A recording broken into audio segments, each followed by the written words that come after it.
მომავალი წლიდან აჭარაში ტურისტული ცხელი ხაზი ამოქმედდება. ასევე იგეგმება ტურისტული საინფორმაციო დაფების განთავსებაც. სიახლეების ჟურნალისტებს ტურიზმის დეპარტამენტში პროგრამული პრიორიტეტების საჯარო განხილვის დროს მიაწოდეს. მომავალ წელს დეპარტამენტი სამ პროგრამას განახორციელებს ტურიზმისა და კურორტების სფეროს მართვა და დარგის ეფექტიანი განვითარების ხელშეწყობა. აჭარის ტურისტული მარკეტინგი, ადგილობრივ და საერთაშორისო ბაზარზე და ტურისტული პროდუქტებისა და სერვისების განვითარება. წარმოდგენილი პროგრამებიდან ყველაზე მეტი თანხა 2.625.000 ლარი მარკეტინგულ ღონისძიებებზე დაიხარჯება. ბიუჯეტის განხილვას მრჩეველთა საბჭოს წევრები და არასამთავრობო ორგანიზაციის წარმომადგენლები ესწრებოდნენ. სამომავლოდ მათ მიერ გამოთქმული შენიშვნებისა და რეკომენდაციების გათვალისწინება და ბიუჯეტის კორექტირება მოხდება.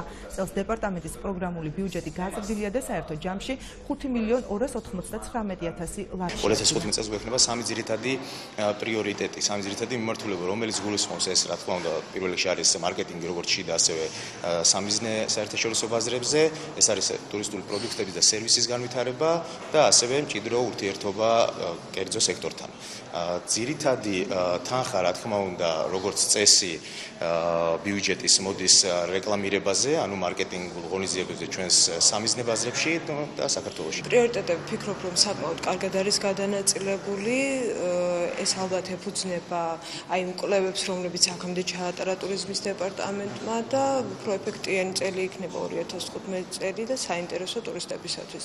ჩვენთვის მთავარია ბიუჯეტი იყოს სწორად გადანაწილებული და ხარისხი ამაღლდეს. დეტალურად მოხდება აღნიშნული ბიუჯეტის განხილვა მრჩეველთა საბჭოს მიერაც, მათ შორის ჩვენი ორგანიზაციის მიერაც, ამიტომ დეტალურად ასე თქვა ჩვენ შენიშვნებს და რეკომენდაციებს უნებრივია წარმოადგენ. თუმცა ზოგადად პირადად ჩემი შეფასებით, როგორც გავიგე, გაზრდილია ბიუჯეტი წლევანდელი, თუმცა ამ შემთხვევაში რამდენად სწორად არის პრიორიტეტები გადანაწილებული, თქვა და ეს პროგრამებზე რამდენად მიზანმიმართულად ხდება აღნიშნული თანხების თქვა ხარჯვა, ეს ცალკე შესწავლის საგანია და ამას მოგვიანებით ასე თქვა წარმოადგენთ მრჩეველთა საბჭოს.